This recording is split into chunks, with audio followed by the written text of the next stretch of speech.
Un seul coup de feu est capable de changer le cours de l'histoire et l'arme elle-même peut par la même occasion devenir vraiment inestimable. Aujourd'hui, vous le verrez par vous-même. Nous parlerons des compagnons du populaire duo de gangsters Bonnie and Clyde. Nous explorerons le Far West et découvrirons aussi le prix des pistolets fabriqués à partir d'une précieuse météorite vieille de 4 millions d'années. Nous finirons ensuite avec une arme littéralement inestimable. Voici les 10 armes à feu les plus coûteuses et les plus célèbres de tous les temps.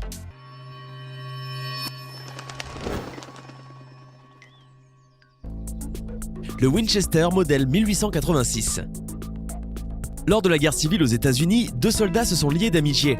Ce conflit terminé, l'un continua sa carrière militaire tandis que l'autre rejoignit les rangs du fabricant d'armes Winchester. Le premier, Lawton, fut chargé de traquer au travers tout le pays le célèbre chef Geronimo. Du Mexique à l'Arizona, la chasse se solda le 9 septembre 1886 par la capture de l'Autochtone, après plus de 25 ans de traque. Pour féliciter le capitaine Lawton de sa détermination et réussite, le lieutenant George E. Albee, son ancien frère d'armes, lui offrit le Winchester modèle 1886. En avril 2016, le Winchester modèle 1886 a été adjugé à 1 265 000 $ lors d'une vente aux enchères. Selon les documents et différents certificats qui accompagnent l'arme, le Winchester modèle 1886 porte le numéro de série 1.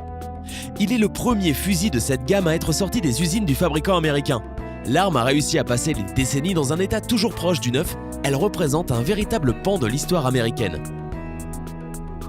Le Colt Paterson et le Colt Walker. Viennent ensuite les revolvers légendaires créés par Samuel Colt. Sur votre écran, vous pouvez maintenant voir le Colt Walker conçu en 1846, en collaboration avec l'ancien Texas Ranger, le capitaine Samuel Walker. Il avait proposé à l'inventeur de développer un puissant revolver pour les cavaliers des Rangers. Il a été reconnu comme étant l'un des revolvers les plus puissants à ce moment-là. Petite info, ce modèle est le revolver préféré de Clint Eastwood. Très peu de revolvers Colt Walker originaux ont atteint notre époque. L'un d'eux a été vendu aux enchères pour la modique somme de 920 000 $, un record pour ce type d'arme. Par ailleurs, une somme encore plus élevée a été offerte pour l'un des revolvers Colt les plus connus, le Colt Paterson. Héros de tous les westerns américains et aussi connu sous le nom de conquérant du Far West. Il a été vendu aux enchères pour l'incroyable somme de 977 500 $.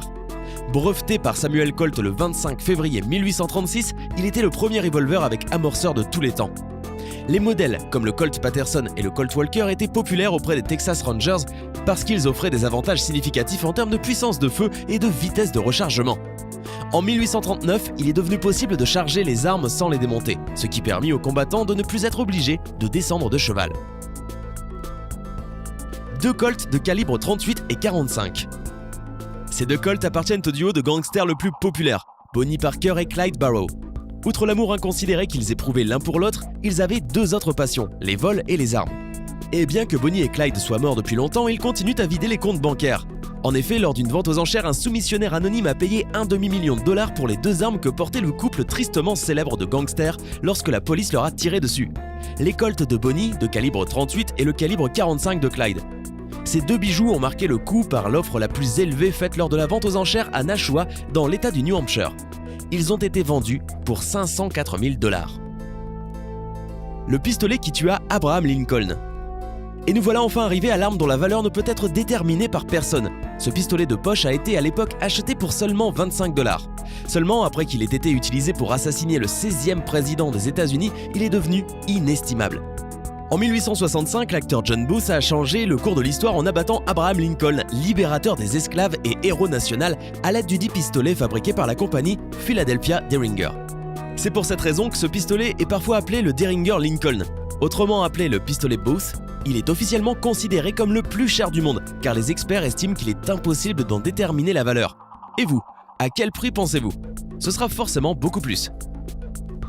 Le Henry Rifle de 1860. Le Henry Rifle de 1860 n'est pas célèbre en raison de son propriétaire, mais plutôt de son histoire. Il a été inventé par l'ingénieur Benjamin Tyler Henry, un an avant le début de la guerre civile aux États-Unis. Son émergence a marqué un tournant dans l'histoire des armes à feu puisqu'il a été le premier fusil réussi avec un répéteur à levier. Autant dire qu'il a pratiquement changé les règles du jeu. Il s'agissait d'un fusil à 16 coups, alors qu'à l'époque la plupart des autres fusils devaient être chargés, ce qui prenait beaucoup de temps. Les soldats avaient même l'habitude de dire de lui que c'était une arme que vous pouviez charger le dimanche et ensuite utiliser toute la semaine. Au total, 14 000 unités ont été fabriquées, dont 400 sur un châssis en fer. De nos jours, ces fusils sont parmi les plus précieux aux yeux des collectionneurs. L'un d'eux a d'ailleurs été vendu aux enchères pour 604 000 $. Le Colt de calibre 45. Ce Colt de calibre 45 appartenait à Wyatt Earp, le shérif intrépide et sans scrupules de Tombstone. L'homme de loi et le joueur Doc Holliday sont devenus très connus grâce aux livres et films du genre western. Le personnage de Wyatt y a joué le rôle principal.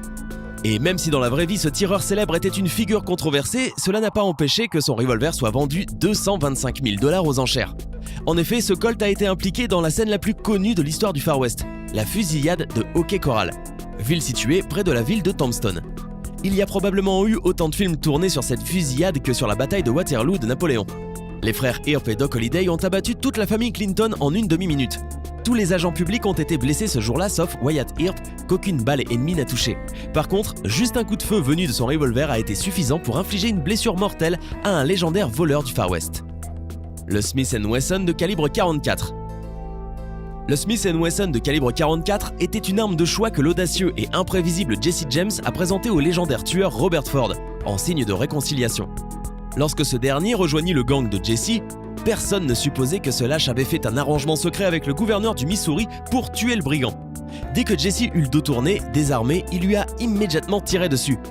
Même s'il était un voleur et un meurtrier, il a été pleuré par toute l'Amérique, comme si c'était le meilleur des fils. Jesse James était une sorte de Robin des Bois, un véritable héros à tel point qu'il n'y avait probablement pas un seul garçon qui ne rêvait pas de lui ressembler. À cause de cela, l'intérêt pour l'arme de son assassinat était assez évident. En 2003, ce revolver a été vendu pour 350 000 $. Un fusil à 2 canons. Ce fusil à 2 canons appartenait à Theodore Roosevelt et est le saint graal pour tous les collectionneurs. On sait que le 26e président des États-Unis adorait la chasse. Peu de temps après la fin de son mandat, il partit avec son fusil pour une expédition en Afrique. En 13 mois, plusieurs milliers d'animaux ont été tués avec cette arme, y compris des éléphants et des rhinocéros blancs. D'ailleurs, leurs effigies sont encore conservées dans certains musées américains. En 2010, l'arme a été vendue aux enchères pour 862 000 $. Et une petite anecdote au passage. Roosevelt, qui avait survécu à une tentative d'assassinat, a porté une balle dans son corps jusqu'à la fin de sa vie. À cette époque, l'opération de retrait de la balle aurait été trop risquée. Le pistolet de Simon Bolivar. Le prochain pistolet a été estimé à un prix incroyable.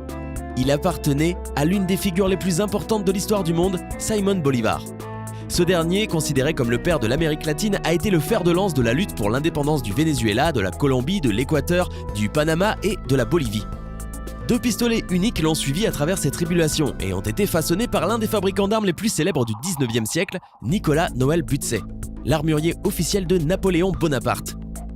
Cette paire de pistolets avec un ours à silex, qui porte certainement encore des traces de sang de vice-roi espagnol, ont été vendus en 2004 à une vente aux enchères pour 1 687 500 $. Les pistolets de cavalier. Les enchères ont été conclues à près de 2 millions de $ pour ces pistolets de cavalier de l'époque de la lutte révolutionnaire pour l'indépendance des États américains. L'un de leurs propriétaires était le 7e président des États-Unis, Andrew Jackson, mais le premier propriétaire a été bien entendu George Washington. Beaucoup les considèrent encore aujourd'hui comme les armes les plus importantes de l'histoire américaine et les symboles de la Révolution. Actuellement, ils peuvent être vus dans un musée de Pennsylvanie. Le pistolet Big Bang. La compagnie Cabot Guns a présenté le jeu d'armes le plus cher du monde, le Big Bang. Le nom Big Bang peut être expliqué par le matériel à partir duquel ils sont fabriqués. Ces armes à feu sont en effet issues d'une météorite, plus précisément à partir de la météorite de Gibeon, qui est tombée sur le territoire de la Namibie actuelle il y a environ 4 milliards d'années. 26 tonnes de morceaux cosmiques ont été trouvés en 1836. La plus grande partie de ces morceaux est allée à des scientifiques et des centaines de kilogrammes ont été remis au musée. Enfin, en 2015, la Cabot Guns Company a acheté 35 kilos de cette météorite et les a utilisés pour produire 2 pistolets uniques en leur genre. Les 2 armes sont très ressemblantes au légendaire Colt 1911 et ces pistolets de météorite Colt sont vendus ensemble et valent 4,5 millions de $. Le Carcano calibre 38. Selon les rumeurs, la valeur de ce fusil n'est pas des moindres car c'est le fusil qui a tué John F. Kennedy. Le seul suspect officiel dans cette affaire était Lee Harvey Oswald. La commission a déclaré Oswald coupable du décès du 35e président des États-Unis. Dans les déclarations sommaires de la commission, il a été écrit qu'en tout 3 coups ont été tirés avec ce Carcano de calibre 38, une arme italienne. L'arme d'Oswald a été vendue par son épouse à un collectionneur de Denver, John King. Naturellement, le fusil est resté en possession des autorités pendant l'enquête, mais après, il aurait dû être remis à King. Du moins, c'est ce qu'il pensait. L'année suivante, King retenta sa chance lors d'une vente aux enchères afin d'enfin intégrer le fusil dans sa collection. Il a même essayé de poursuivre le gouvernement en demandant 5 millions de dollars de dommages et intérêts, mais tout ce qu'il a réussi à obtenir a été une compensation de 350 dollars. Quand on pense que la valeur réelle de cette arme dépasse de loin les 5 millions de dollars, alors dites-nous, pensez-vous que toutes ces armes chères et coûteuses méritent leur prix ? Hey, c'est tout pour aujourd'hui. Si vous avez aimé la vidéo, n'oubliez pas de la liker et de la partager avec vos amis. Et si vous êtes nouveau sur la chaîne, n'oubliez pas de vous abonner et d'activer la notification. Bye bye!